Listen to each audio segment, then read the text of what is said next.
So shall we get started? First of all, welcome to this session. I am your moderator of this session. My name is Meilan Guo. I'm from the Department of English, National Taiwan Normal University. So I have been looking forward to learning more from all of you since you have participated in this online workshop for 8 weeks, right? I know you have been working very hard, and so I look forward to your sharing today. So we will have 12 presenters today, and each of you will have 5 minutes to present, right? And after each presentation, we will have 2 minutes discussion. So may I suggest that after the presentation, the previous presenter will be giving questions and giving comments. So for example, after Professor Zhang Jiazhen's presentation and Professor Zhang Liwen, you will ask questions and give comments, and then we can open the floor to everyone to ask questions or give comments. And after Professor Li Yizhen's presentation, we will have Professor Zhang Jiazhen to give comments or ask questions. Is that okay with everyone? Okay. So without further ado, let's welcome our first presenter, Professor Zhang Jiazhen. Okay. All right. So let's get started. And so our second presenter, Professor Li Yizhen, please stand by. Get ready.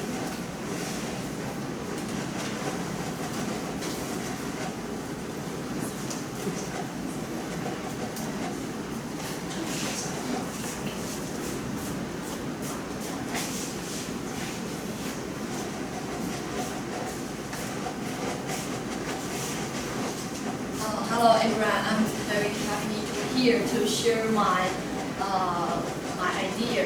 And today I want to talk about my lesson. It talk about my class is elderly health and care. And my topic is talk about how to introduce comprehensive care.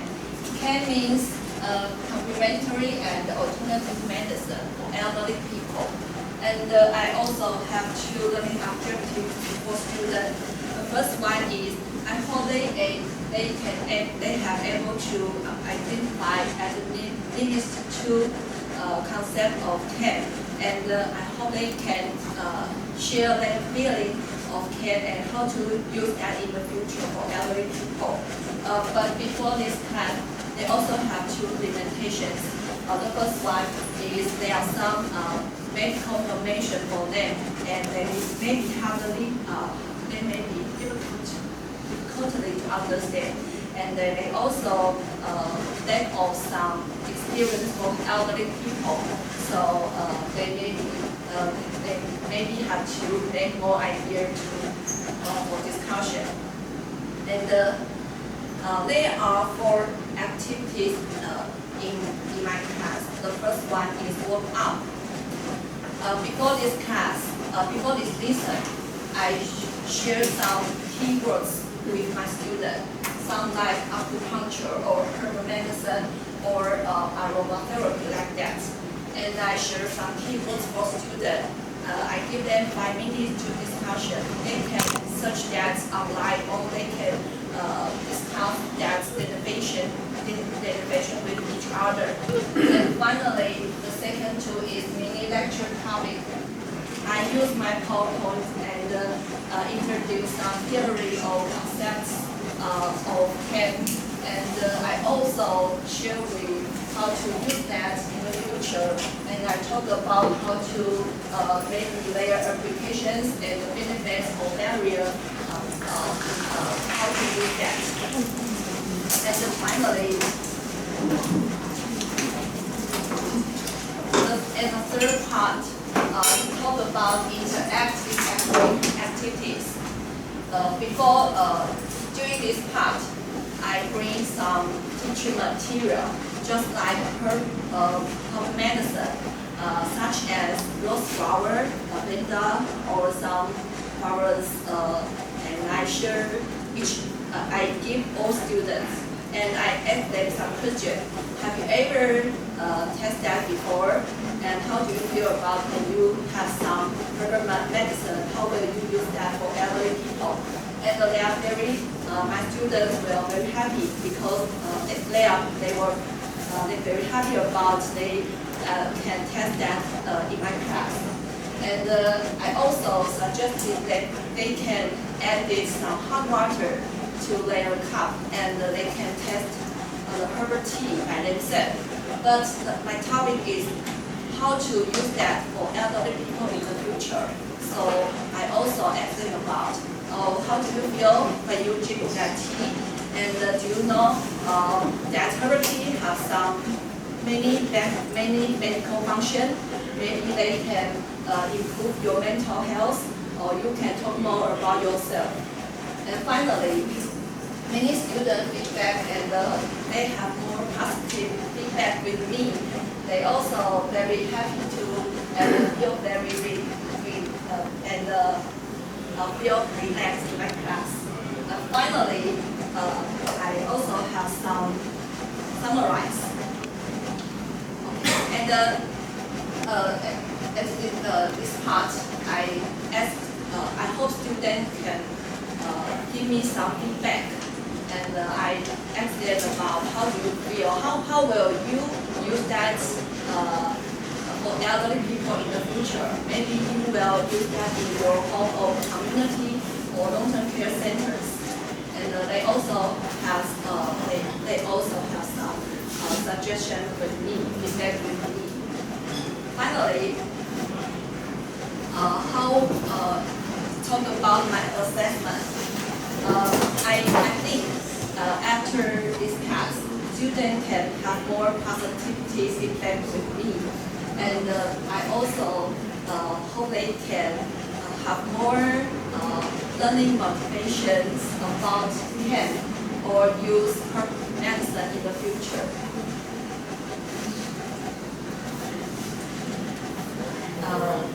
Yes, okay, so I think maybe during this class I didn't have a lot of time to share the whole comprehensive camp for students, but in this I can have more.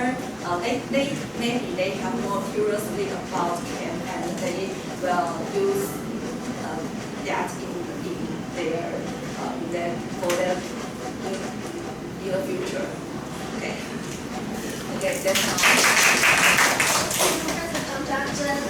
all. Now let's have Professor Zhang Yingwen to give us a question. So, Mr. Zhang, I think it's wonderful. It's very good. I just have two questions. Number one, this is a 2-hour class. If you add the time, actually is too much. This is like 120 minutes, right? So in theory, if it's a 2-hour class, you should come to down to 100 minutes. And then you should allow some every time to so that's the first concern that I have. The two is the new lecture is consuming, it's 50 minutes.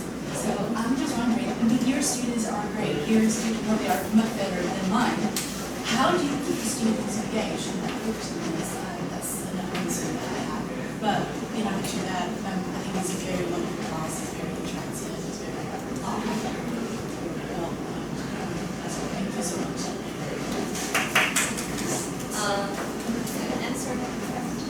Yes, I think it's only 2 hours for me, so I also go through very quickly like this. But I also prepare some learning material before this lesson. I put that on Moodle or some platform, and I will hope students can learn some material before this class. And thanks for your feedback. I think it's also a lot of information for students, and especially maybe lecture is very only 15 minutes or 20 minutes, and they maybe have some questions about that. So I also ask them if you have any question or some topic you feel very interesting, and you can feedback me, and maybe I will arrange another lesson in another class in the future. Thank you. That's so nice. Thank you so much. Thank you.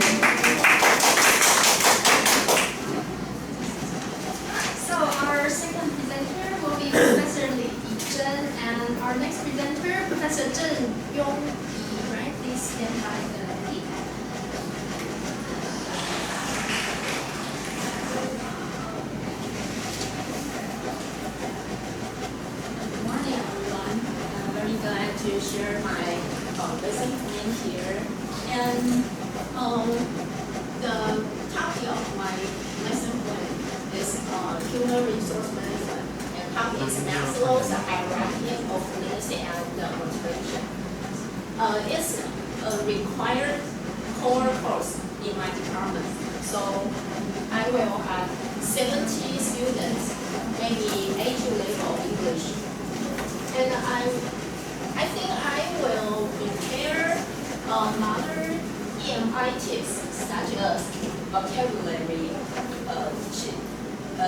And I want they know what is the Maslow's hierarchy of needs and pronunciation of the key terms, such as this 1, 2, 3, 4, 5. They have 5 hierarchy of needs. And my lesson plan is 3 credit hours. So I plan 3 sessions in this topic. And first of all, the warm up. I will ask students what reward they like most from their parents. Discuss why everyone likes different reward in a warm up, maybe 15 minutes. Then I will use a PowerPoint to lecture 20 minutes, give a lecture about Maslow's hierarchy of needs. And I will explain what the 5 hierarchy of each. Then after that, I will hand out a worksheet to every student. This worksheet will fit a video structure. Then I will tell students watch, and I will let them write down some points on the worksheet. Next, I will let students watch videos. 10 minutes. Then they will write down worksheet 5 minutes. This is the first section. And take a break, 10 minutes. And I chose the video. The video may be around 45 minutes, and they have five stories. So I will repeat the cycle 5 times. They will see 5 stories and write down my question on the worksheet. And after the 5 round, I will separate small group, maybe 5 to 7 members a group, and they will discuss 30 minutes. Then take 10 minutes break. And the final session, I will ask students to present what feedback and motivation strategy they have. And they can present every stories they choose. And in the end, I will let students see the video at 15 minutes. The video will show how the CEO adapt the motivation strategy for each employee. And the last minutes, I will again have a mini lecture topic, remind Maslow's hierarchy of needs and how CEO meet employees' needs. And next, I will summarize the topics in the end, about 5 minutes. That's my lesson plan about the topic. Thank you for your attention, and welcome any feedback from me. Thank you. Thank you, Professor Lee. And since Professor Zhang has another presentation, so she has to leave earlier. So I will be giving you comments and suggestions. So thank you for sharing this lesson plan. I think it's very well organized. It's a 3-hour class, right? Okay.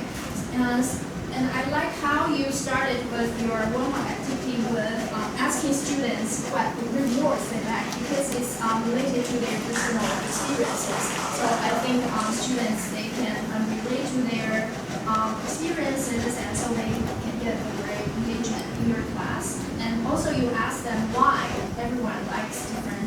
So without giving a lecture first, you start with this question and this experience sharing. So I think this is a very good idea. And then later on, you share 5 stories, 5 videos, right? Representing 5 different stories with the students. And because you didn't show us your worksheet, but from your lesson plan, I see that you mostly you ask your students to summarize the story, right? So yeah. So have you tried this in your class? Yeah, I have tried this plan more than 10 years. Yeah, but the first time I will try to teach English. Oh, okay. All right. So yeah, I wonder maybe you can. I don't know if you offer some guiding questions in your worksheet, or you just ask them to summarize. I have some questions. Yeah. Yeah, and fit the video structure. Okay. Yeah. And again, I think that's a very good idea. So before you ask your students to watch a video, you can provide some questions so that they will have some goal when they are watching the video. So I think that is a very good strategy too. And also for the last part, it's a mini lecture topic, right? And you ask students to watch this video about how the CEO use this strategy to meet employees' needs. And I think it's related to their future job market. So I think they can gain a very practical idea about how to implement this idea, this concept into their learning and also their work. Thank you very much. Alright, so our third presenter will be Professor Zheng Yong. So our number 4, Professor Li Shaoqi. Please get ready and stand by.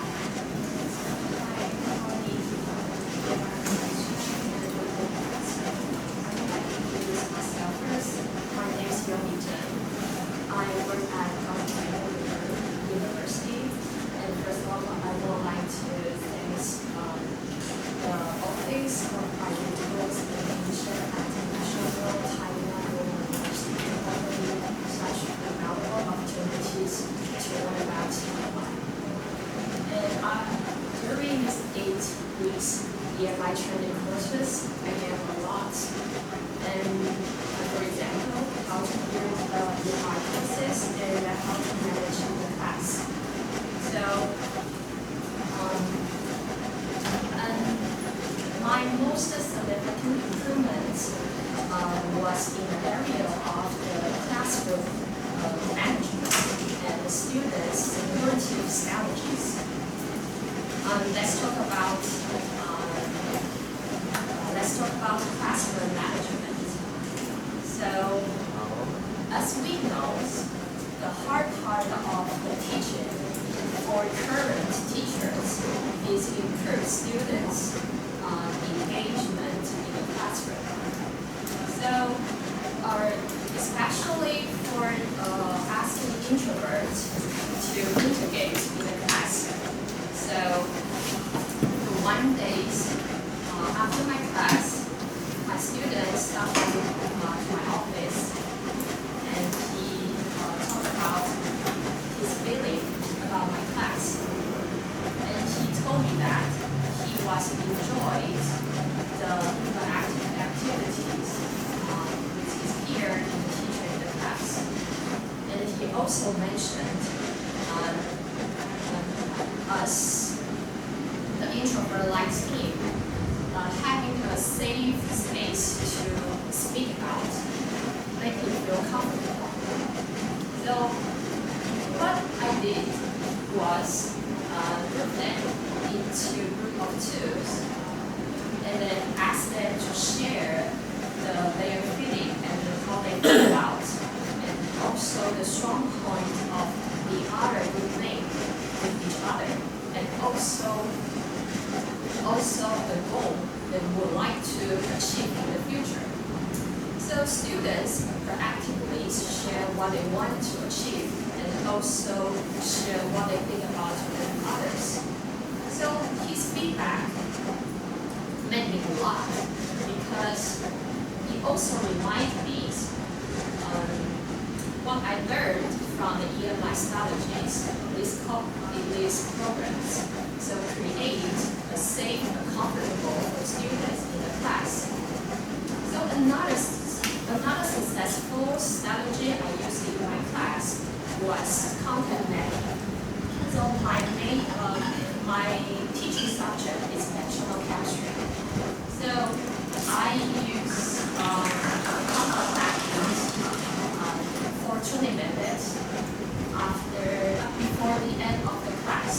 And students can report the content and also organize them when they create their own content mapping. So their feedback is they got higher grade in the final exam and also clear understood what they heard about. So, however, there are a number of effective learning EMI strategies for us to use in our class in the future. So, in the future, I would like to do more about create a preferred sentence structure list for students. So students can write down what they prefer to use when they speak in English.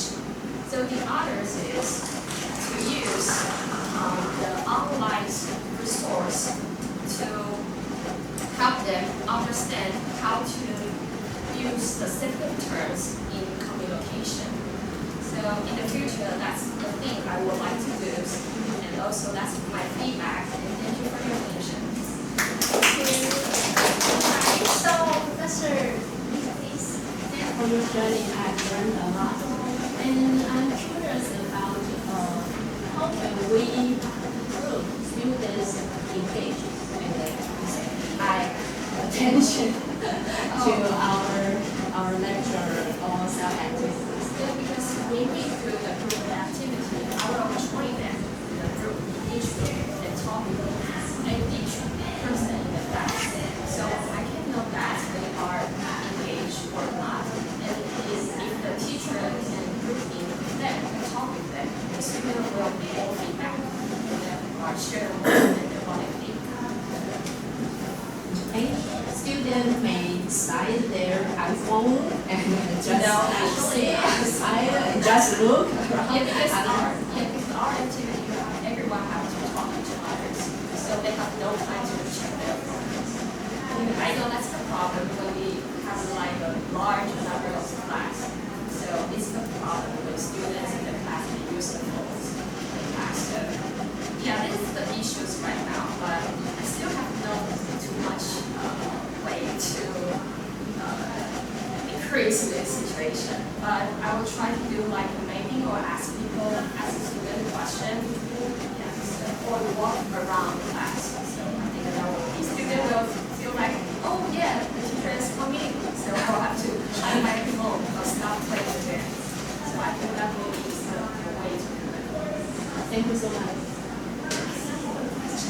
So you mentioned about your grouping, right? So you do pair.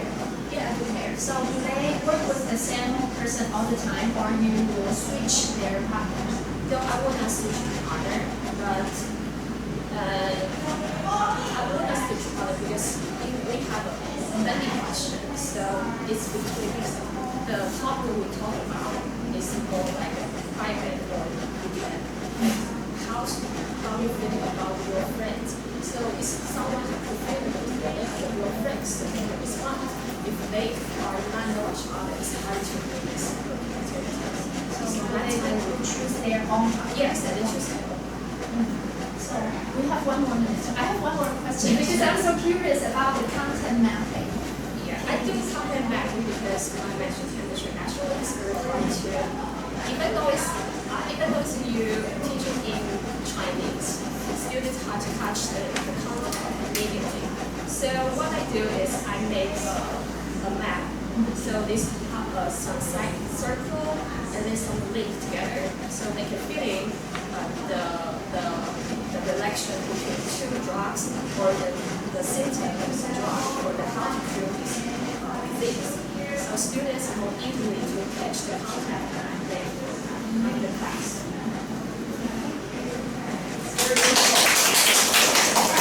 So, the fourth presenter, Professor Lee, please, and number 5, Professor Zhang Jiexian. So you'll be the next speaker. So. It's okay. Hello everyone. So thank you for coming for my sharing presentation. I just briefly introduce myself because I think I'm the most fresh professor in this classroom, so all of you are my senior. I just joined the National Johnson University in this semester in the chemistry department. So what I really learned from this class is not only the English, EMI lessons, but also the teaching skills, because for this semester, that means that my first semester, I've been already assigned to teach an ENI class. But fortunately, it's not a success because too less students to take the class. So I would say it's okay. I mean, I think it's better for students because, oh my God, how possible I can do the first semester and I teach an ENI class? That's my first, the semester. I have no any experience in teaching and I have no skills at all. But I do teach in Chinese. So I think next semester I've been assigned again to teach EMI. So I have not so much experience in teaching, but I could be sharing my learned in the EMI class. So the first problem and concern to my mind is because my teaching topic is organic chemistry, which is really core lecture in our department. The good part is from our education, actually even in Chinese lecture, our professional words or characters or some ideas all in English already. So the most important things I need to concern is the EMI class. Actually, for me, it's most important is make students talk.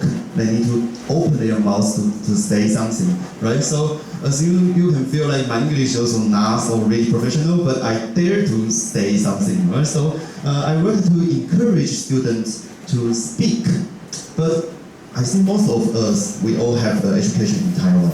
The Taiwan education, from our childhood to the university, we all have kind of this picture that our teacher is on the stage, we just say something, and the students, like the professor leads, the feedback say, oh, they just play phones, play games, they don't really care. So what I learned from this lesson, and I also put in my lesson plan in the future, is I like to have a group which we can engage they to have a small group and force them to have the matching game, like to talk to each other, to classmates. Because I think if they can talk to each other, it's better to talk to professor.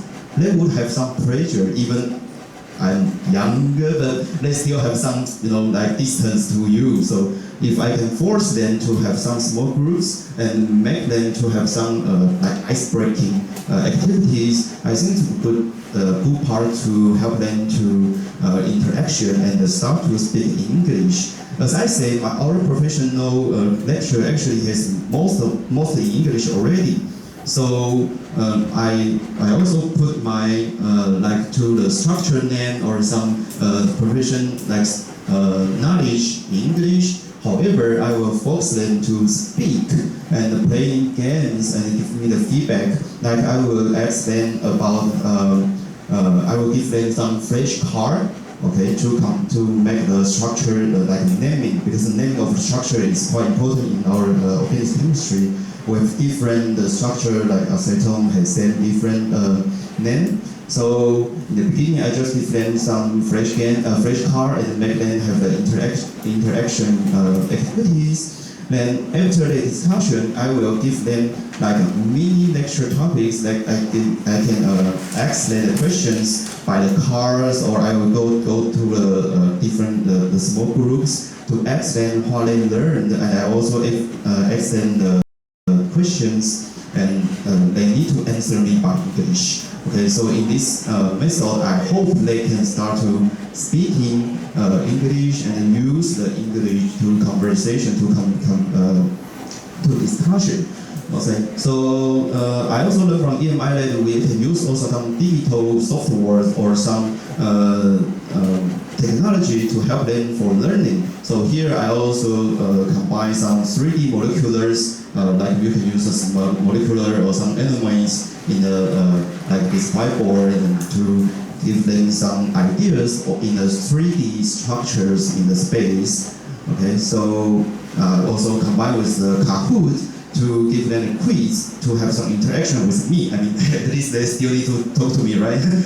Just beginning, they need to start for their warm up. They can go through their resumes, but finally, my target is to talk to the professor and to other teachers. So yeah, it's basically my class plan. So really welcome to give me some feedback from the senior professors. Yeah, thank you. So I am a fresh English teacher like you. I'm teaching less than 5 years. So I'm thinking about this. I also teach general chemistry. So it's really hard to teach students chemistry in English. Yes. So because the thinking or action is hard to explain it.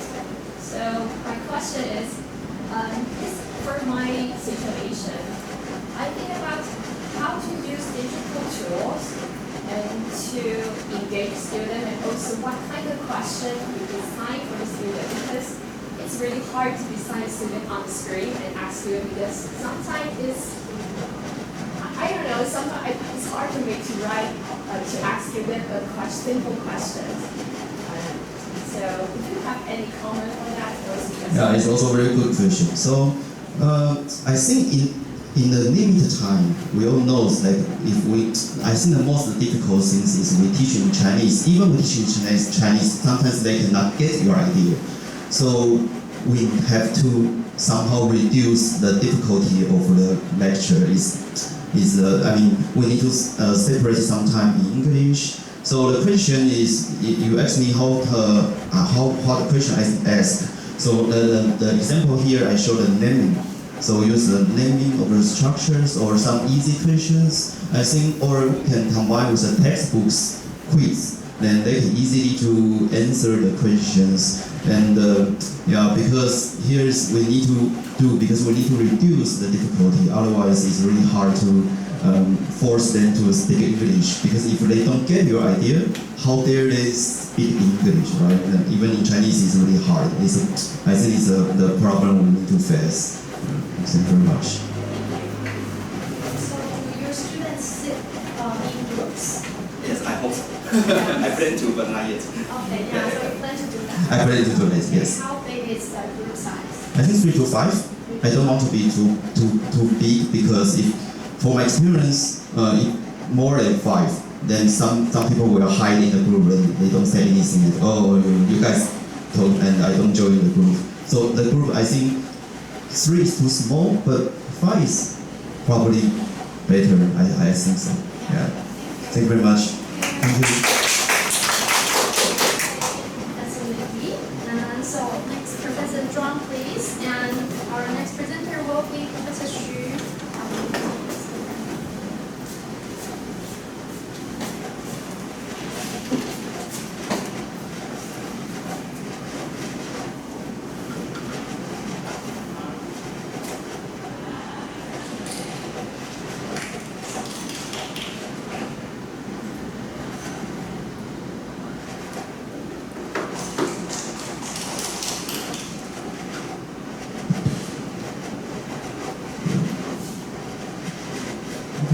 Good morning, everyone. I'm a bit nervous right now because I need to talk in front of a lot of professors. So, but I'm very happy to be here since it's very rare for me to stand here on the podium at NTNU because it's really a great honor for me to stand here and share with you my lesson plan.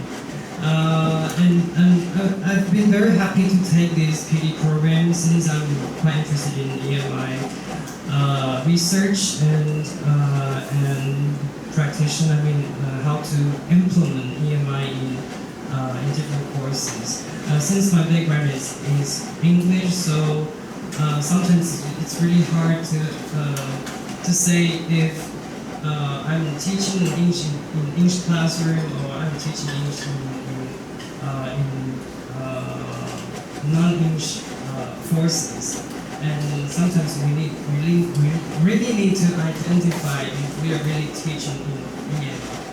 Yeah.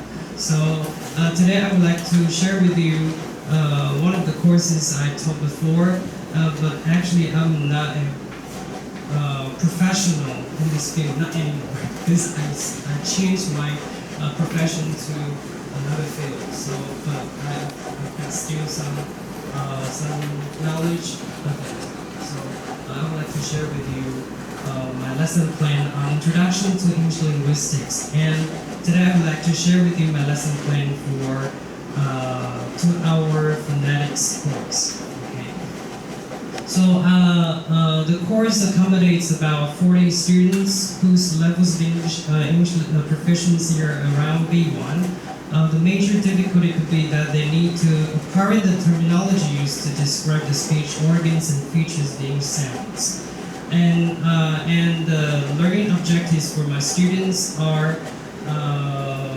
students will be able to name the speech organs, and students will be able to describe the features of consonants.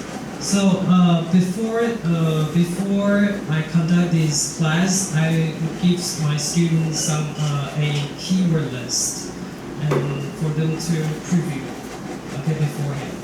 And those keywords include almost every terms that I'm going to introduce in the class, so that I can ask students to do some exercise in my class without my introduction. Since we've been learning English for a while, so I would like to use their experience to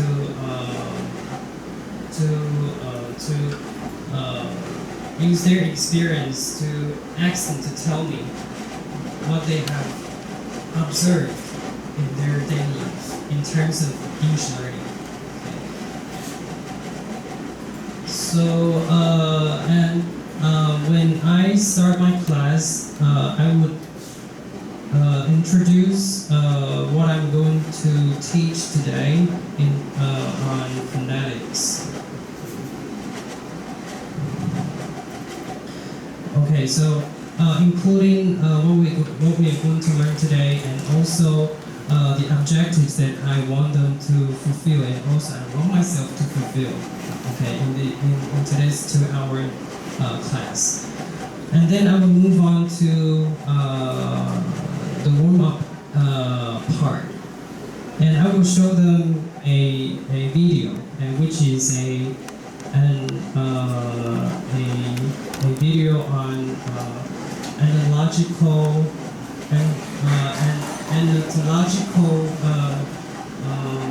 MRI of speech processing. Since I asked them to review the list of words, which include some speech organs, some words related to speech organs, so I want them to watch the MRI video and tell me what they have seen in terms of people making speech, okay, and then what speech organs are involved when they make the speech. Okay. And then so that's the warm-up part, and then I move on to the main lecture. Okay, the first main lecture. which I introduce what phonetics is and why do we need phonetic symbols, okay, and also speech production mechanism and speech organs, which lasts 25 minutes. And then I will ask them to draw and share their diagram of speech organs, okay, by using posters and color pens. So I want them to draw, okay, the diagram of the anatomical picture of what they have learned in the previous session. And then I move on to the second main lecture, which focuses on American English consonants. So I will introduce the symbols and features. Of course, there will be some interactions involved in this part. I will ask them, okay, so what symbols do you know in terms of English consonants? And also, do you know how to pronounce them? But the main task here that I put here is to introduce the terms, okay, the features of English consonants. Yes. And then afterwards, I will ask them to listen and put the symbols where they should appear in the chart, since we've got a consonant chart. So I would ask them, they've learned some words before the class and also my introduction in the class. So now I want them to fill in the blanks in the chart, okay, by using the symbols and also what they have learned in the class. Okay. And then for the activity after the lecture, I want them to listen and put the symbols. Okay. So this is something I have mentioned. So this is the activity I want them to do. And at the end of the course, I would summarize what I taught today, and I would ask them some questions for review. Okay. Right. And for the assessment, I would ask my students to take a listening quiz of consonants. They have to listen to the sound and write down the symbol and its features. Afterwards, they need to share and discuss their answers with their neighbors. Then they listen to the recording again and see if they want to change the answers. Okay. Finally, I show them the correct answers and see how well they have done in the quiz. The quiz is more like an exercise for fun, so I'm not going to score them on this part. Okay, so the score is not recorded. Okay. And my main concern for my lesson plan is whether if it's too much for 2-hour sessions. Yeah, that's it.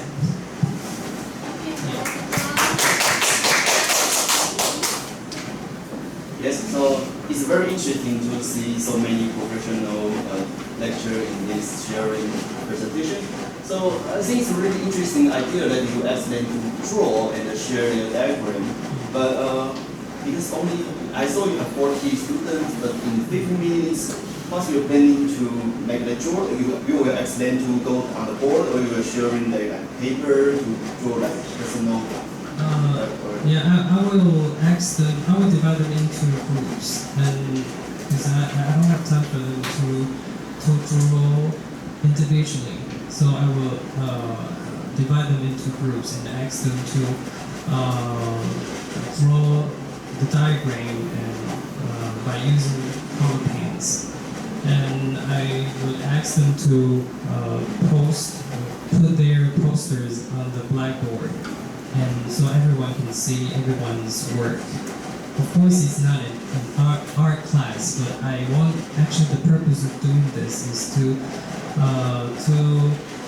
help students to memorize, to learn those speech organs, so that they know how we use those organs to make speech, okay, to produce sounds. Because speech organs are very important when you describe how we make speech, how we make sounds. Because the speech organs are related to the features of English consonants and vowels. So we need to know how to describe how we make sounds by using different speech organs. So I want them to like learn by doing and ask them to draw so that they can memorize those speech organs like profoundly. Yeah. It's a really nice idea.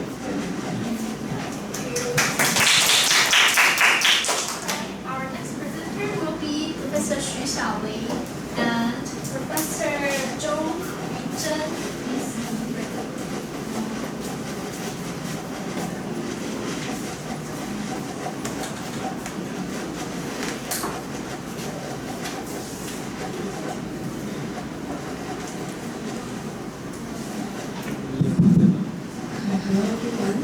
Hello everyone, I'm happy to see you all today.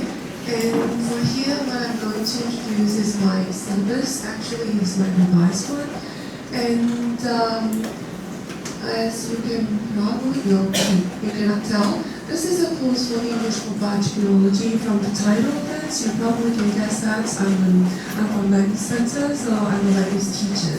So my biggest problem is not that how should I explain everything in English. Instead, I'm not actually have the professional background information like all the professors you have here. Like I don't have the chemistry background. I don't have the professional knowledge. So what I choose over here is that I choose a textbook that is actually prepared by National Children's University. And they actually have a series of textbooks. So I use that textbooks and get really familiar with the content and trying to get the content, the key idea in that textbooks and trying to teach my students. Okay, so here, here is my learning objectives. Because I'm a language teacher, so the overall goal for my class that I want my students to be actually to discuss, to talk about those professional knowledge. Okay, because all my students, they are actually from biotechnology background. So I hope that they are able to talk about some of the content knowledge from in English in my class. So this is my overall goal in my class. So how do I do that? I do it through lectures. I have discussion. Of course, I have some of the assignments. I have comprehension chat. I have tests in my class actually. And what I have learned from these EMI classes is actually from my learning objectives. So when I do in my courses, sometimes, because I'm language teachers, so sometimes I really care about whether my student can learn that vocabulary, can express their English correctly. But right now, I have to switch my focus and put more focus on the content level. So here's my revised learning objectives. I learned how to organize my objectives into several parts based on Bloom's taxonomy. And here's the revised one. The knowledge part over here, I think my students should be able to define some of the key terminology because in my class they actually have to learn some of the key concepts. For example, they have to learn influenza in the class. They need to tell me how they evolve, how they get there, what is the component of that. And they have to summarize what we have learned in class, what are the concepts in that article. And they are able to design an experiment based on what we teach, and then they have to generate a hypothesis based on the content. Okay, so these, I think, this is the biggest part that I've learned from the EMI class, and I think they're kind of important on the content level. Okay, and here is the assignment list. Basically, I think attendance and participation is very important, so I hope that they can actively participate in class because I do have them to get group discussion. But instead of group discussion, I had them pair because just like I said, I like them to have more discussion. I like all of them get into discussion, so I get them to do pair work. And then I will have comprehension check. And this is also another tip that I learned from it in my courses, because when I do teach in English, sometimes I will have to stop occasionally and make sure that everybody follows me, okay? Everybody follow me, so I have to check. So comprehension check will be something that I do, like I do it in Zoomview, actually. In Zoomview, so the student can actually just click on the answer from their cell phone, okay? And then, of course, I have assignment and presentation. The presentation will be that they will need to present their selected topic on biotechnology. Okay, and then about the course policy, I guess most of the professor here will be the same for me. And there's one last thing that I think I like to say will be that because there's a lot of words in the content. So what I did to prepare my students that I will give them a list of words. I will select those keywords. Basically, they are covered in the textbooks, but I will still select my own list and share with them. Okay? So this is, I think that's it for my sharing. Thank you for listening.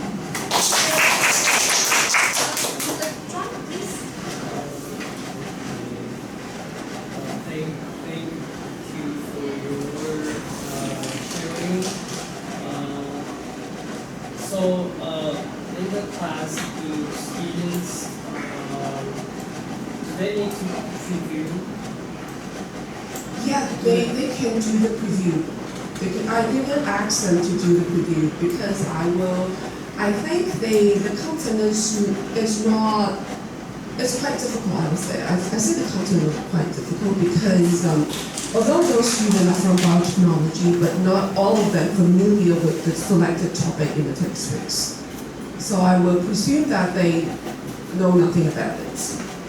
Yeah, so actually I didn't ask them to preview. I will explain everything in detail. In order to do that, I have extended PowerPoint presentation. But just like I said, I will stop. I will make sure that they understand me, then I will pursue.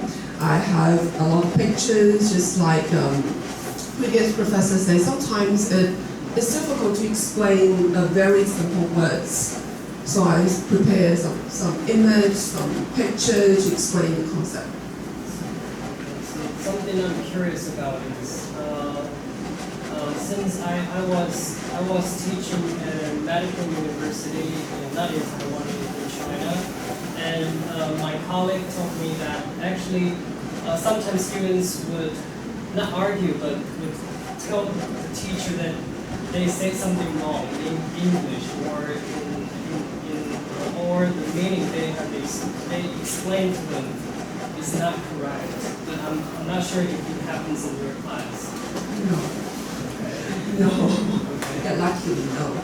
Because just like I said, I'm not the content teacher, so I'm really afraid that I will deliver the wrong message. So I do a lot of preparation actually that because I'm an English teacher. So before I actually teach something professional, I have to make sure myself is really clear. So everything that I taught. So in other words, I also learned a lot. In that field, biotechnology, I've learned what is influenza, what is component of that, and what is memo, what is how the DNA is. Yeah, I learned a lot, that kind of knowledge actually. Okay, thank you for the question. Did I answer that question? Okay, thank you. I think we are all not perfect, right? We know that, and our students would know that. But I think all we can do is to prepare, right? All right. So our next presenter is Professor Zhou Yunzhen, and 陈芬英，please be ready.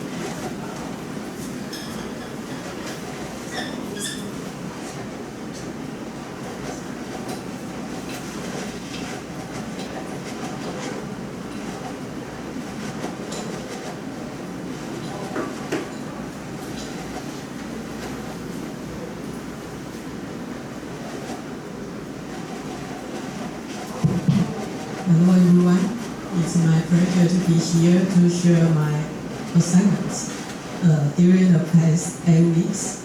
And my name is Yunzhen Zhou. I'm from長庚University, and I teach students at Department of Nursing. And the topic, the course I choose to teach EMI, the title name called Introduce to Nursing Research. So it means my students is the first time to understand what is research in their life. So I will not teach too complicated. I use an easy way to teach them. And I set 4 goals for my students. And they need to understand the steps of research in nursing. And they also need to describe the common research methods which we apply in our nursing area. And they need to differentiate between what is the research purpose, what is the research question and the hypothesis. And I don't want my student only sit down in the class and listen to the professors. So I apply the final goal for them is to finish group papers. So they need to apply the knowledge they learned during this semester and try to pick up one topic that their group interested in, and they will finish their projects this semester. So in the final of this semester, they not only need to finish the paperwork, they also need to give an oral presentation.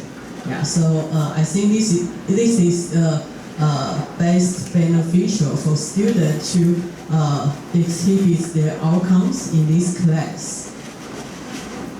So today I will show my rubric for you. I set 5 goals, 5 criteria. The first criteria to the third criteria is focus on the content, and the criteria 4 and 5 is focused on their presentation skills. Because I ask each members of them need to present on the final semester.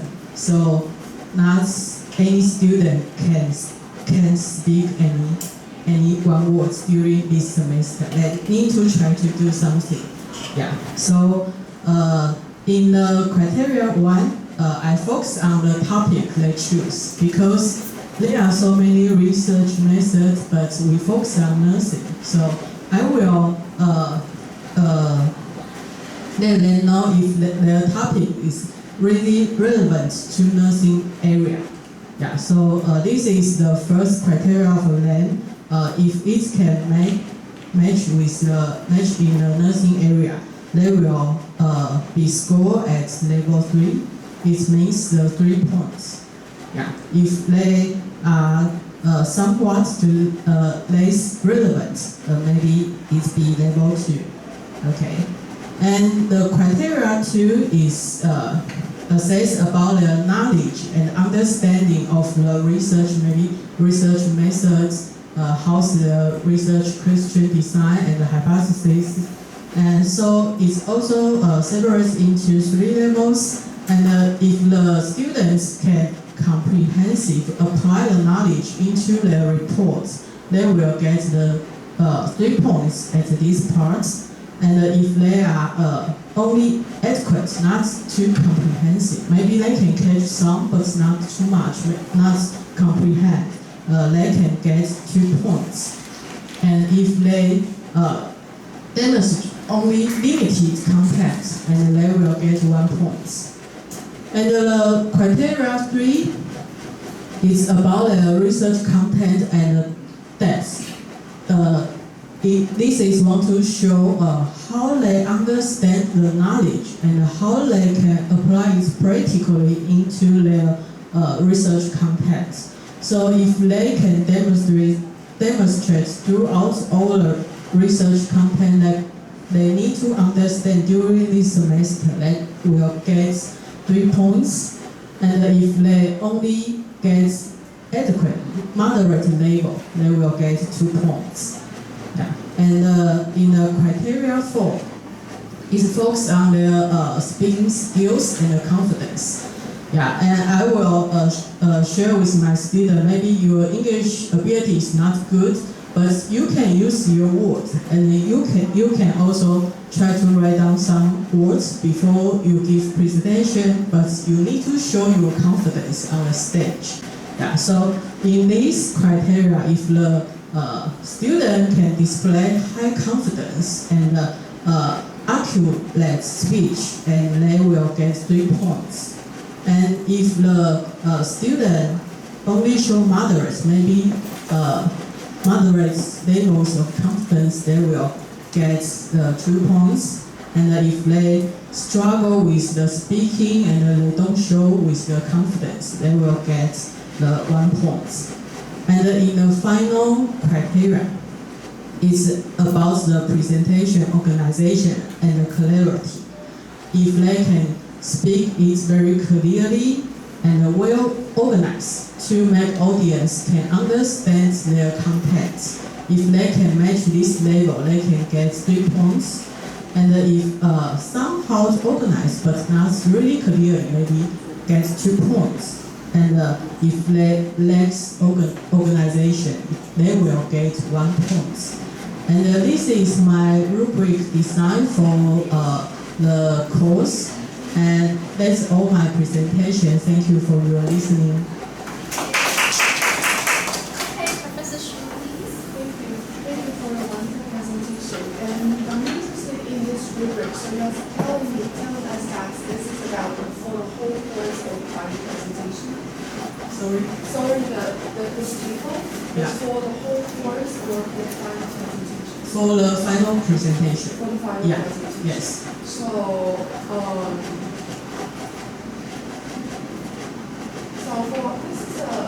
this is a wonderful part of the. But sometimes when I prepare this kind of rubrics, I'm wondering it's really difficult to grade actually. So how do you actually use it for your? Okay. Yeah, because I want to separate my students maybe based on these 3 levels, so they can get higher scores, moderate level scores, and less lower levels of scores. Yeah. So I think this can help me to separate the levels within the students. So thank you. Thank you. So I think it's very useful for our students to use this rubrics because students will know your criteria. So when they prepare for this presentation, they know which points that they need to pay attention to. So I think this is a very effective tool for teachers to use. Thank you very much. And our next presenter will be Professor Chen Fenyi. And the next presenter, Professor Qiu Zhaowen, please.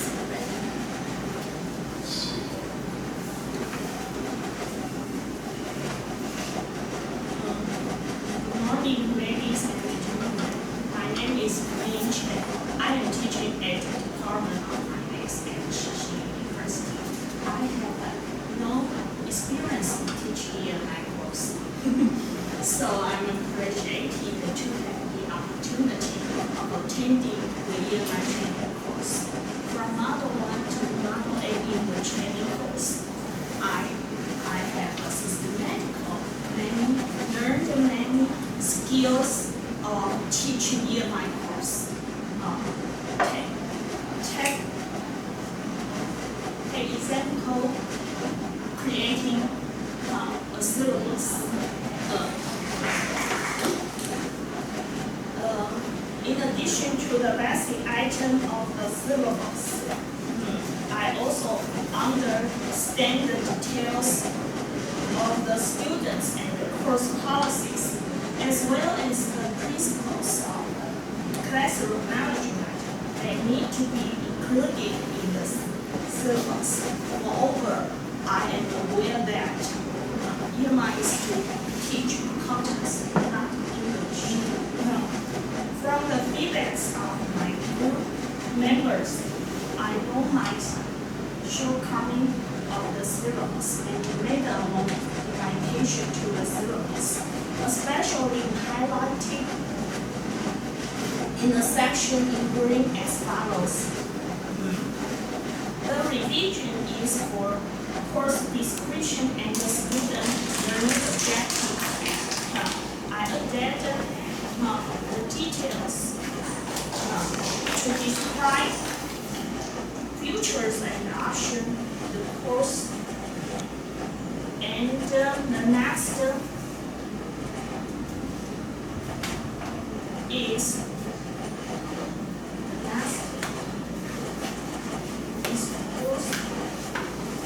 features and the option course policies, including attendance, grading criteria, latest submission, technology usage, communication, motivations, policy analogies, as well. From the discussion, I raised many constructive opinions and inspiring praise. All of them are my valuable experience in the Emi training course. Thank you, my fellow participants, for learning each other. And thank you for National Taiwan University for organizing the amazing Emi course. Thank you very much. Thank you for your attention. All right, so Professor Zhou, please. Yeah, thank you for your sharing, and I'm curious about, do you design any encouragements into your syllabus to encourage your students to maybe speak English during the semester? I think I will 5%, 50% in Chinese and 50% in English. Because my students' English proficiency is not very well. So if I more time to speak English, as usually I teach futures and options in Chinese. They always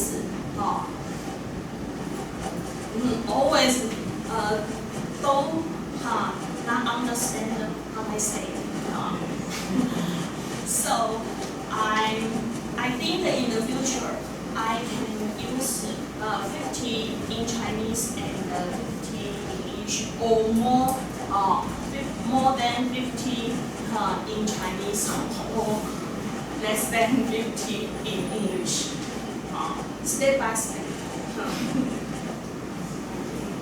Thank you very much. And I think step by step is a very good strategy, right? So start small. That's what I learned. Good. Thank you very much. And the next presenter is Professor Qiu Zhaowen. And next one will be Professor Chen Shiru. And let's get ready.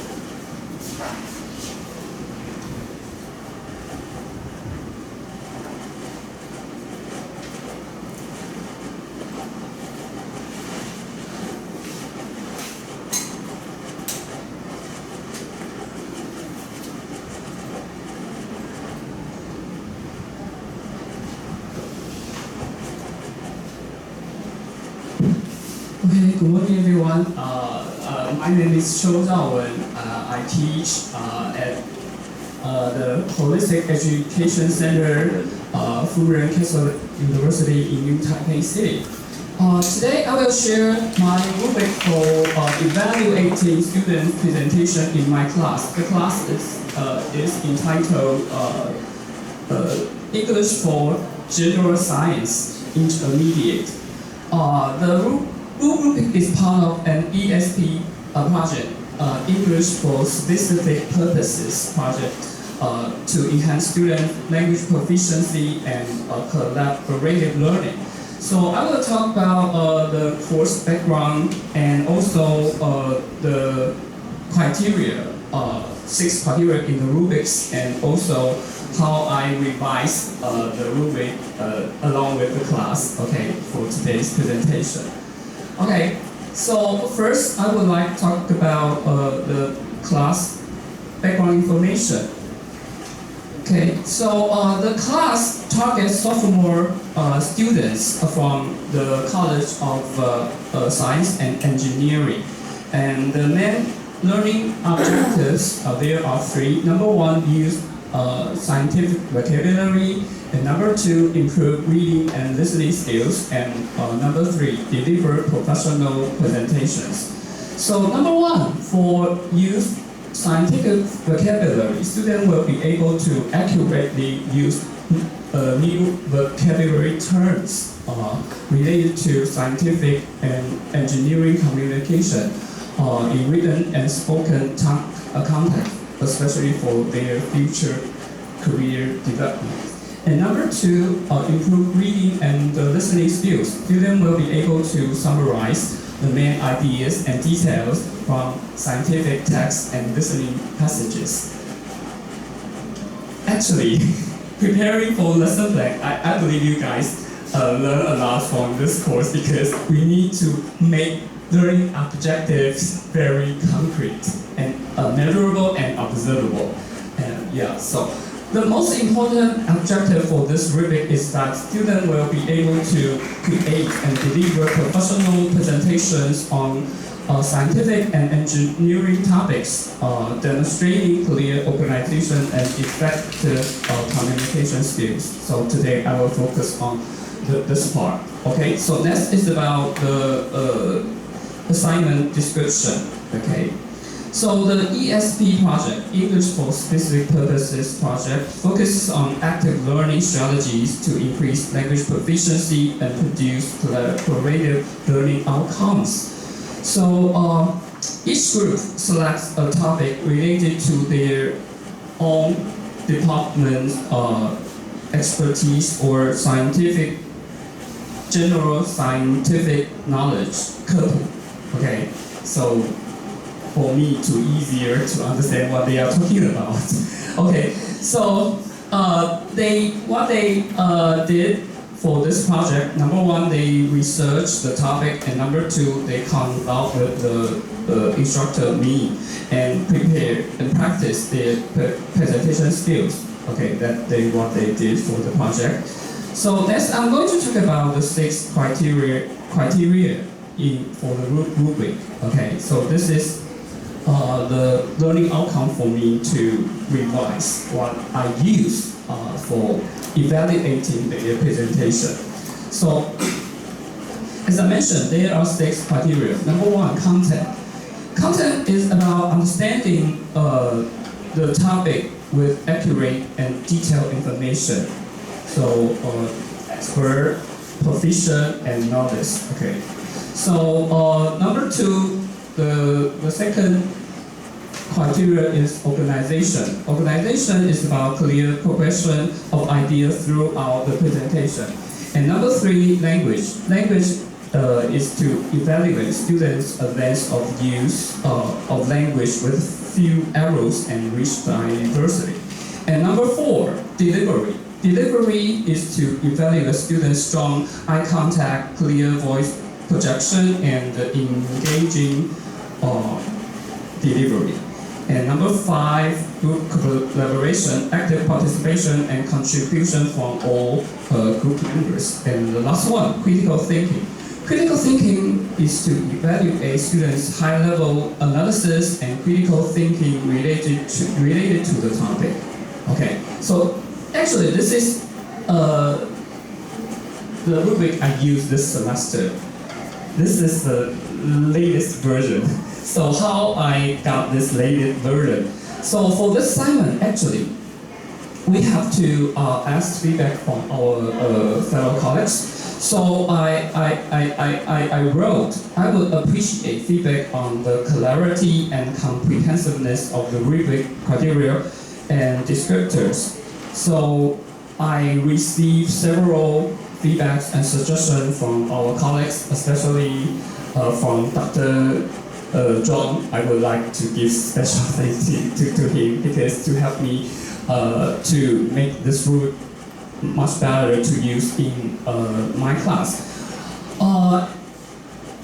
So the amazing thing is that after the presentation, I will help my students to reflect on their presentation experiences and also to comment on other groups' performance. They did evaluate the performance based on this the rubrics. Okay, so this is my wonderful learning outcome, especially the rubric for ESP project. So thank you for your attention. I would like to have your opinion or suggestions based on the assignment.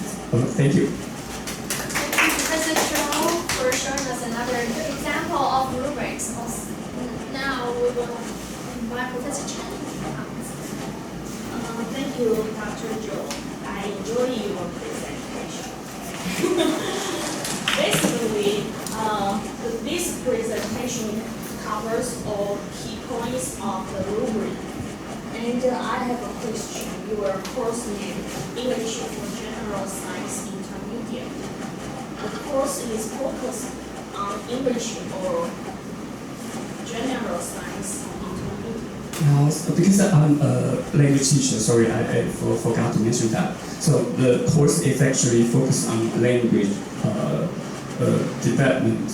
Okay, the content is something to, you know, because this is the second year they take the general English class. They already finished the freshman English class. They have to sometimes somehow do it again. So yeah, the content they maybe to motivate they learn more about language is related to the topic in their field. So that's for students from science or engineering.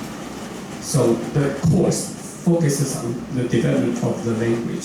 So it's an ESP course. Yeah, ESP. And so this it mentioned that it's intermediate. That means you have basic, intermediate, advanced, or Yeah, because my student, most of them they took freshman English at basic level. So the second year they move on to the next level, so intermediate. That's the meaning why the course title have intermediate. Yeah, of course we do have advanced level for another maybe department or college. Yeah, but for our case, for the student of college of engineering and science now, yeah, intermediate. Yeah, because most of them come from the basic level at freshman English class. So the course is introduction to general science intermediate. Yeah, very general. But somehow I would like to share some struggle because we are not content knowledge experts. Yes, like Newton's law of motion. Yeah, yeah, really, I have to struggle. Sometimes I need to learn from them. They can explain those rules perfectly to me. Yeah. Thank you. very much. And our next presenter will be Professor Chen Shiru, and our next presenter, Professor Zheng Hairu. Please ready.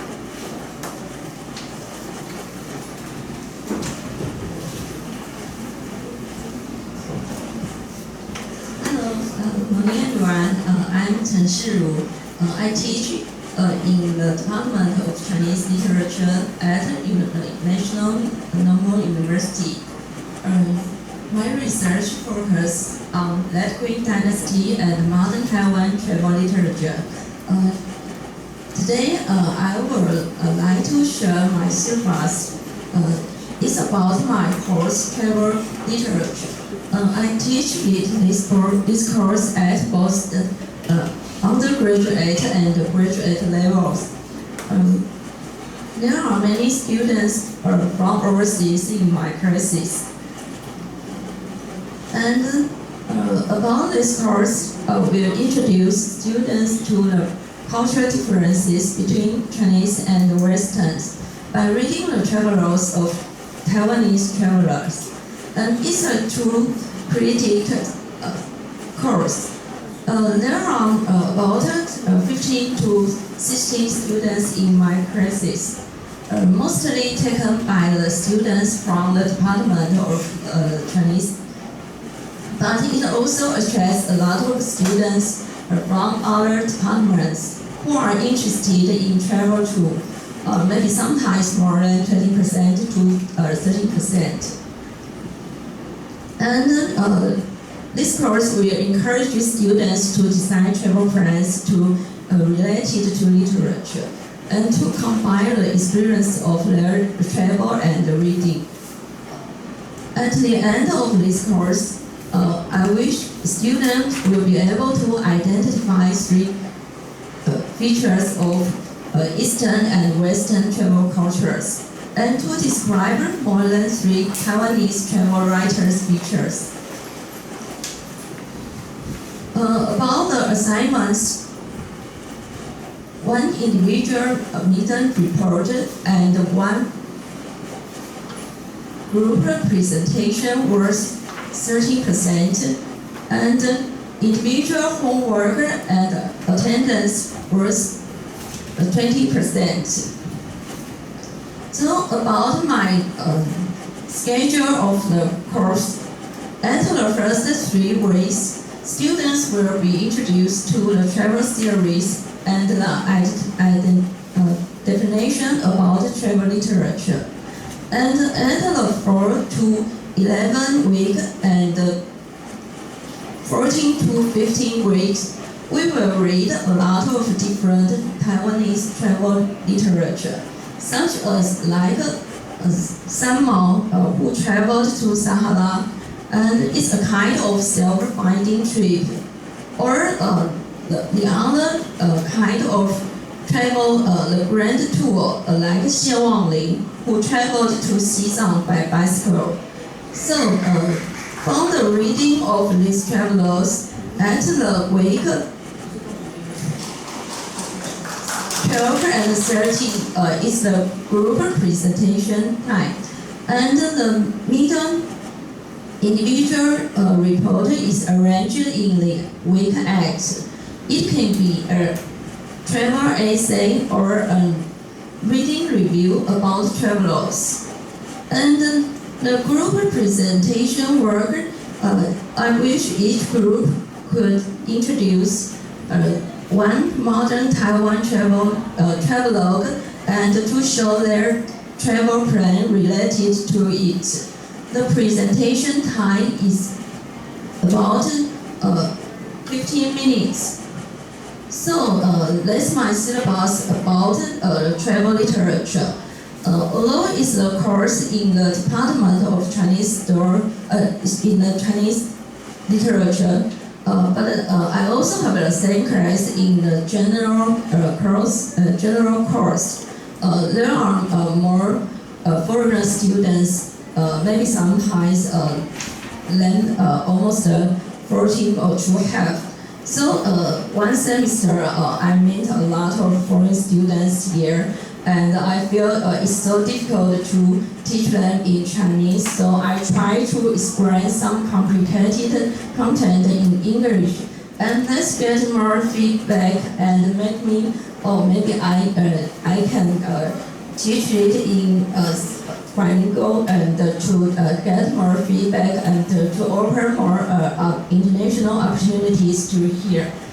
And at the end of this, finally, I want to share a small things with everyone, and because I'm a professor of Chinese department, So after the first week I joined this session, I just lie on the sofa and decided I want to quit. I don't need to teach Chinese, to teach English.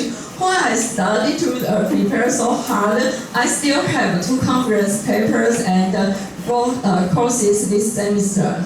But my husband passed and told me, okay, quit. If your child said the same skills to you, okay, mom, I don't want to learn English anymore. I'm so hard. How will you respond for him? So I decided to do the whole section, and I finished. Although I didn't do it very well, but I still finished the whole homework here. So I think it's very happy and to share with everyone here. So that's my sharing, and thank you for your listening. Now you can be very proud, right, to show your child.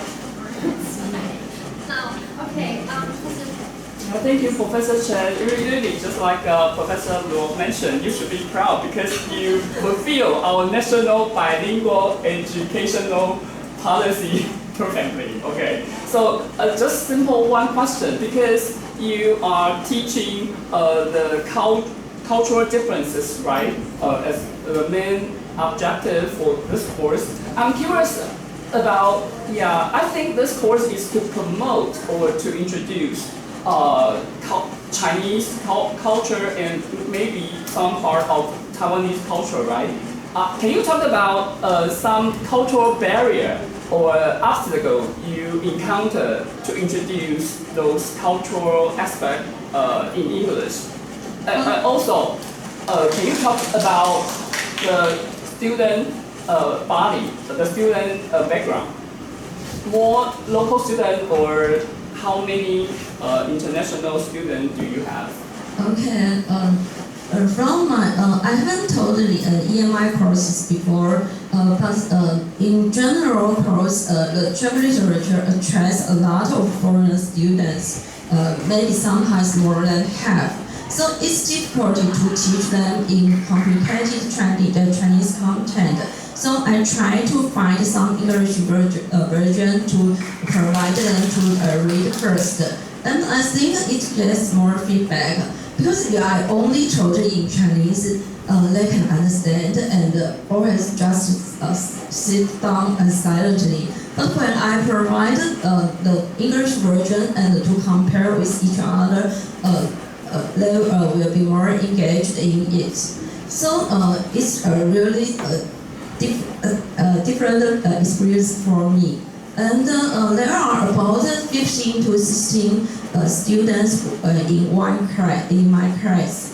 Yeah, and mostly if I take this course at the Chinese department, mostly students are the local students. But maybe 10 to 20% are from overseas, like Japan or Vietnam or Malaysia and something else. So NTNU students is really we really have a lot of foreign students. So it's a challenge for me, although I teach in the Chinese department. But I think from the foreign students' perspective, I still can find many different thoughts about the same content. Because Taiwanese students may translate it or to present it in the same way, but maybe the foreign students will provide a different perspective that I never think about it. And about the Western and Taiwanese or Chinese travelogue, I maybe provide the series by the Western travel writing research, like the guest about the tourist, the Zhang Yuri, she research in it about the society, and not only to analyze the content in how the author describes the landscapes or only distilleries here. So I think it provided a lot of diversity to watch and to analyze this content. Especially travel is amazing and a very fantastic way to attract the students. Yes, that's my sharing. Thank you. Mr. Chen, I think this is a perfect class, perfect course to be offered in the Department of Chinese, right? Yeah, it's very attractive to me personally. Thank you very much. Okay, and our next presenter will be Professor Zheng Kairu, and our last presenter, Professor Zhang Yun. Please go ahead.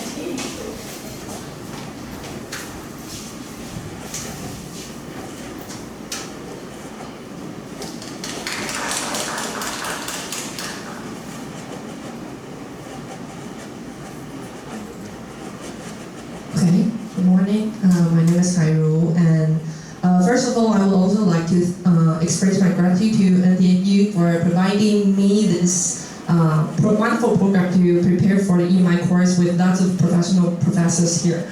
And I would also like to say thank you to all of you. You know what? Because as Professor Chen said, many times I want to quit from this program because as you know, we have lots of administration work in college, school, and we have to recruit students. We have lots of projects to finish, and I even have 2 little kids at home. So every time I want to quit the program, I want to give up, and I signed in the platform. I saw a lot of you already finished the assignment and discussion that give me power to keep moving on. Okay, so thank you for all of you to make me survive from the program.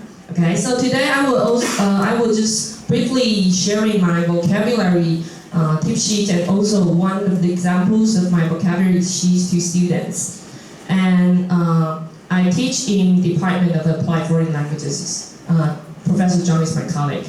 So I'm a language teacher too. And maybe some of the teachers might think that it's easier to teach language students EMI courses. They have lots of time to speak English or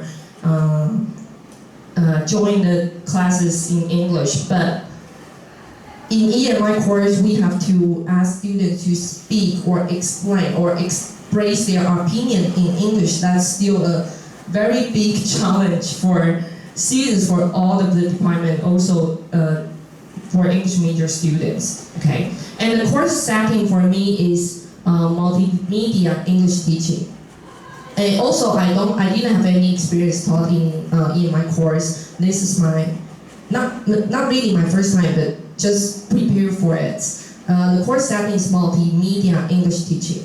So in this course, there are 2 focuses. One is multimedia tools, and the second one is English teaching. Because most students who join my course, they don't have much teaching knowledge. So I have to provide them some teaching knowledge first, and then teach them how to design the teaching through multimedia tools. Okay, and so why I want to share the vocabulary list today, because that's the first step in my course. I will provide them a list of vocabulary under each topic, because I divided the topic into 6 subtopics. Vocabulary, grammar, and 4 skills: reading, listening, writing, and speaking. Okay, so under each topic, I will provide them some common terminologies and give them a list.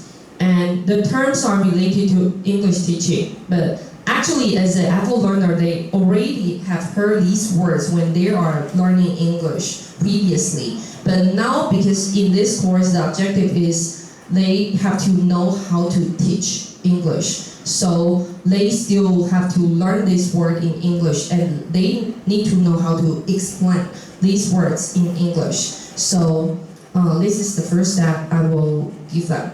Okay, and I will let them know the vocabulary tips at the beginning of the class. Since each topic they will receive a vocabulary list. So I will teach them when they encounter new words, they can look them up in the online dictionary. And because the materials, the handbook is all in English.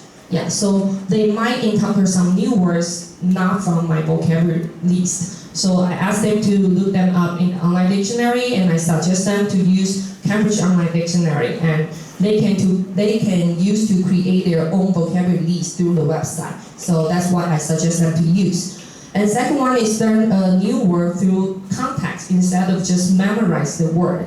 Also learn a word with chunks. For example, raise money, raise a kid, raise your hand, and so on. Because most of the time, students they memorize the vocabulary one by one from the vocabulary handbook. So I suggest them to learn the word through learning the chunks instead of just use the words in fragment way. The fourth one is try to use the words you learn, and you can use them when discussing with classmates or when writing course assignments. I encourage them to use the words they learned from the textbook and also from my vocabulary list during the process of the class. And also because in the end of the semester, I ask them to demo. Because during these 18 weeks, they will have to work in pairs and to design the English teaching under those 6 topics. For example, they have to design a lesson plan to teach vocabulary through multimedia tools. So in the end of the week, they will have to demo, go onto the stage and demo their teaching. So I encourage them to use those words they learned from the class in the final presentation.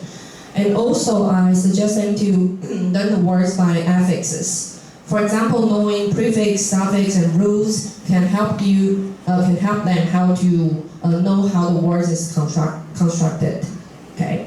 So this is the one of the example, the vocabulary list I provide them. So this vocabulary list is under the topic of lexes. So I give them some common words like compound words, and I explain first. I give them the definition. Are formed by combining 2 or more complete words to form the new words, and then follow the definition. I give them some examples. Okay.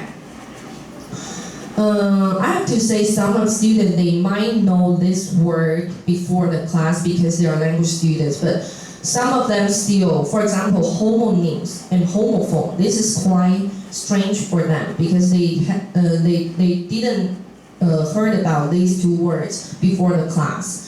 They do know like bank. This word have 2 minutes. One is like river bank, and another one is the place we deal with the financial task. But they don't know the word homonyms. So in these courses, I want them to know some new words about the English teaching. Okay. And after the vocabulary list, I will design some like matching games or ask them to work in pairs to brainstorm the examples to make sure they know these words. And in the next week, they will need to design the English teaching through the multimedia tools. For example, the vocabulary topic, they will have to design the vocabulary teaching through using like quiz stats or live worksheet on the website. Yeah, so this is the process of teaching. Yeah, so I think this is all my sharing. Thank you.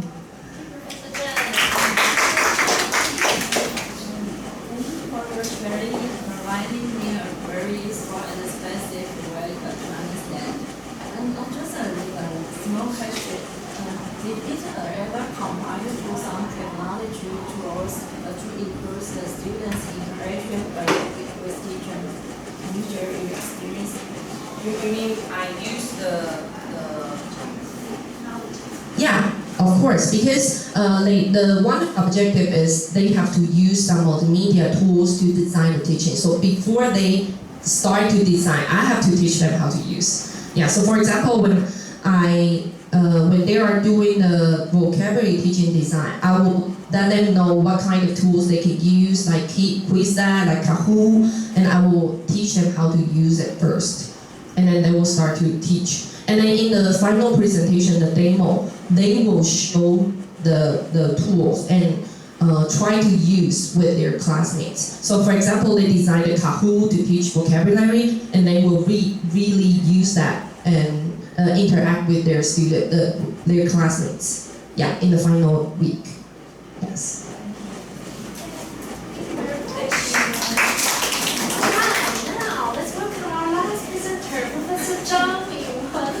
give her a round of applause. Hello guys. You're still awake. All right, I'm the odd one out, I have to admit, because I actually done this class twice. I had my ceremony with the open program with the Ohio University yesterday, so I done the American version with the American State of Department of State, with the whole thing. So I thought it was a different thing. I was invited by your university to be one of the reviewers, but I didn't realize it's the same thing, so I did it twice.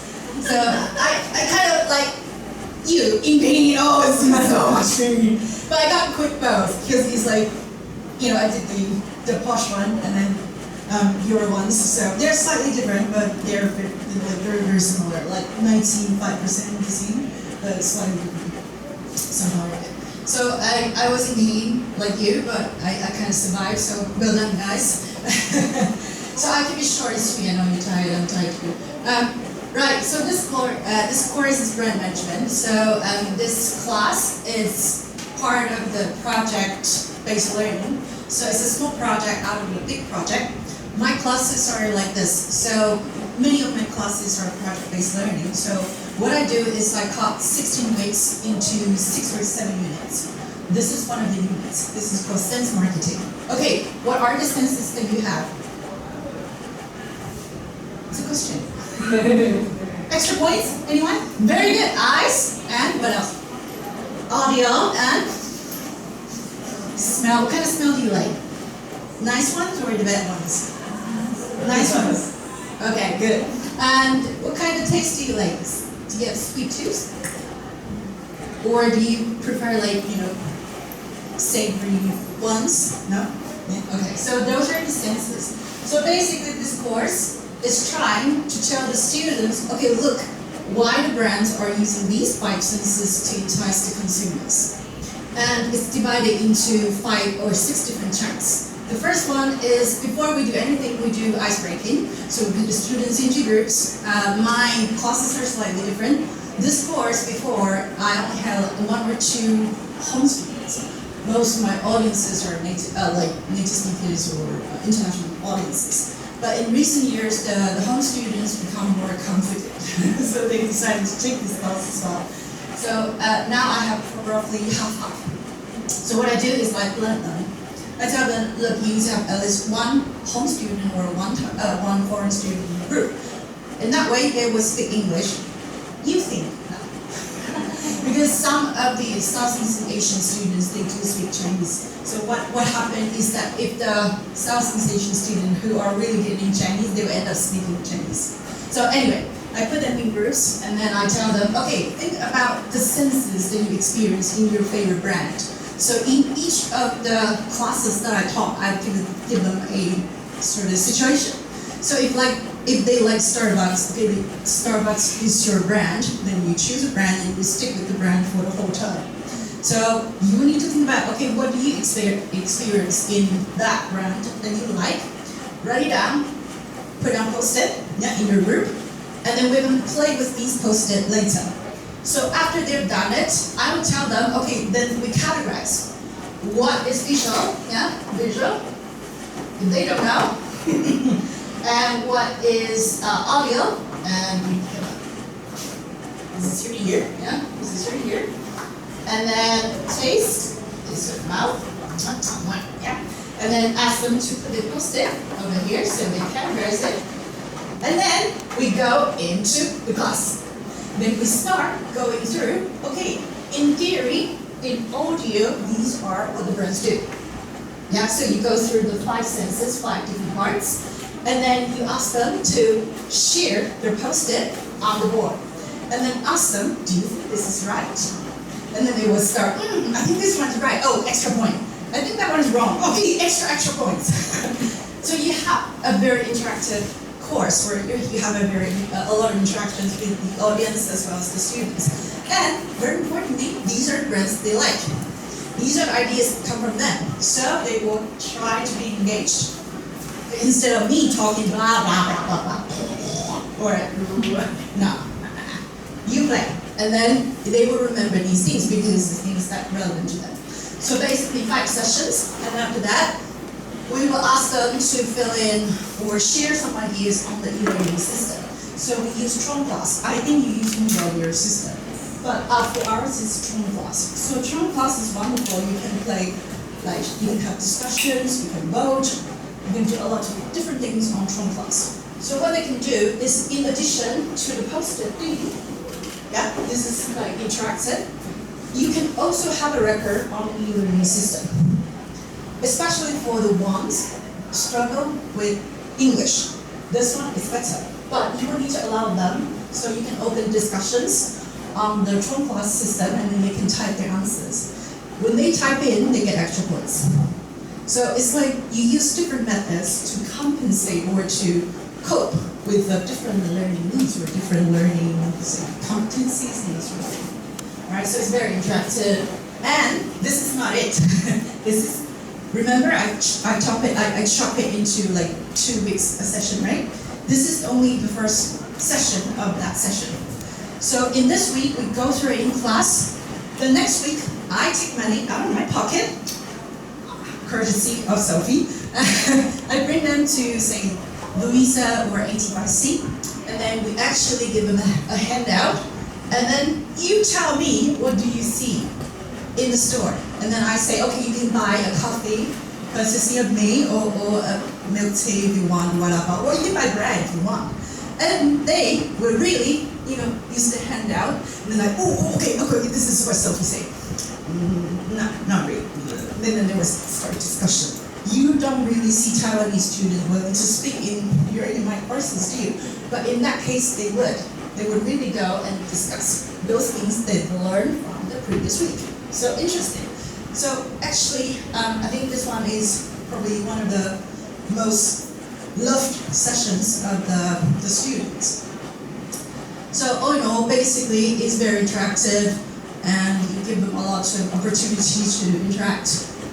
But I'm slightly worried whether the English may come in the way of the student sort of sharing, or will they get lower grade? My answer is yes and no. It depends on the motivation.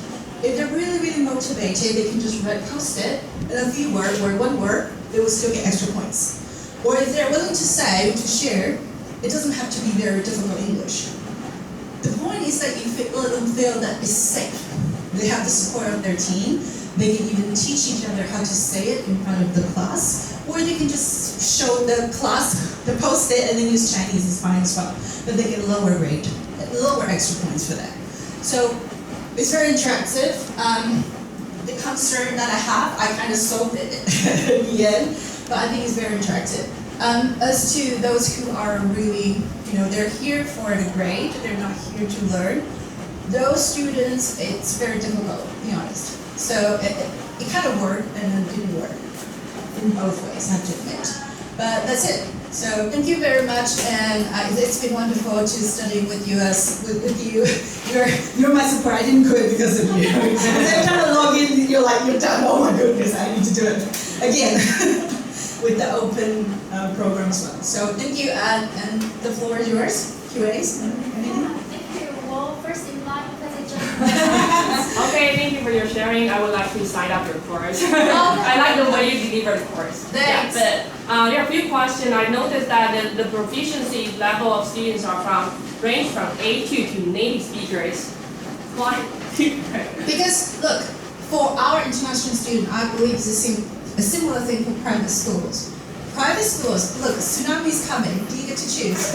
Vegas chooses, right? We're Vegas, unfortunately. So the home students basically are admitted if they want to. If they submit, yeah, we take you. But English, 后标. What do you think? We were doing the interviews. Don't tell my boss, okay? Don't put this one online.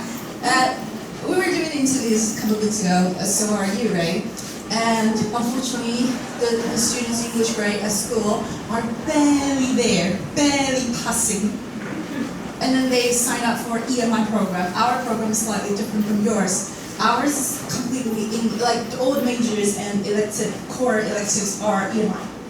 We only have some English courses or some PE courses that are taught in Chinese, but I would say 60–70% of the courses are in English. And then imagine those students. Yeah, so my question is that, because I see you use lots of group discussion during your course, so have you ever faced a situation that native speakers talk a lot, and for those native learners, they just like a group thing? There's a rule in my class. Each of the group, you can only have one person in your group come and talk. So each person, you only have one chance each week. So you have 5 people, let's just imagine 4 of you are in a group, you talk now, the next one will be yours, then the next one will be yours, and the next one will be yours. And trust me, I have 5 activities. That means that 5 of you, I need 5 of you, but there's only 4 of you, so what happens then you take turns. So that kind of forced them, but like what I said to you like 5 minutes ago, the ones who are here just for the credit, they would never speak. Never. Come on, I mean, I don't know about you, but my students feel very insecure to come to my classes. I'm intimidating apparently. I'm the strictest, like the most strict teacher in my program. So they're like, Sophie is terrifying, so let's go together, let's do it. So they would come hand in hand, but some of them, like when they have really good, say, English proficiency as well as professional competencies. But some of them are like, they're just here for credit. In those cases, it's difficult. Unless their teammates like, you go, you get the point. I tell you lah, do this lah. With Singaporean accent, yeah. Do this lah. I told you lah, it's easy lah. Trust me lah. Hey, they really did it. So they need like peer support, and I would go like, I don't mind. With extra points, candies, cookies, anyone? Yeah. So that's what I do. So it's kind of, it worked, but it doesn't work in a way. Yeah. So in language proficiency, I always use a lot of scaffolds. I use a lot of scaffolds. So for my PPTs, these PPTs, they're structured. So for my course content, they will get their own version. Their own versions that they just need to put in the keywords. And they show the class in projector. So they just need to read the sentence with the keyword they put in. The keyword, remember, is on the post-it. So it's very structured. It's not that difficult at all. They can do it if they want. Trust me, even A1 can do it. If they are willing to pay attention and engage. But, you can't wake up the person who's pretending to sleep, right? So, motivation issues. But native speakers, yes, they're really likely to dominate. And in that case, I would say, for example, my best student is called Takuma. He's a Japanese-Canadian dual citizenship. So he would always talk, and I was like, Takuma, no. Extra points is already gone out. You use your opportunity for today. Can we have some other people to talk fast? And then tell him, okay, talk right now. Then in that case, he would dominate the classroom. Or always invite. So for example, he's always like hands in the air. Like, hold on. Ladies first. Something like that. So, rotate and then give people opportunity instead of letting the native speakers dominate. And it's a lot of fun. It's really fun. You can tell my style is like, yes. Thank you. Thank you. Any other questions? Comments? Thank you so much. Thank you, Professor John, for your excellent presentation.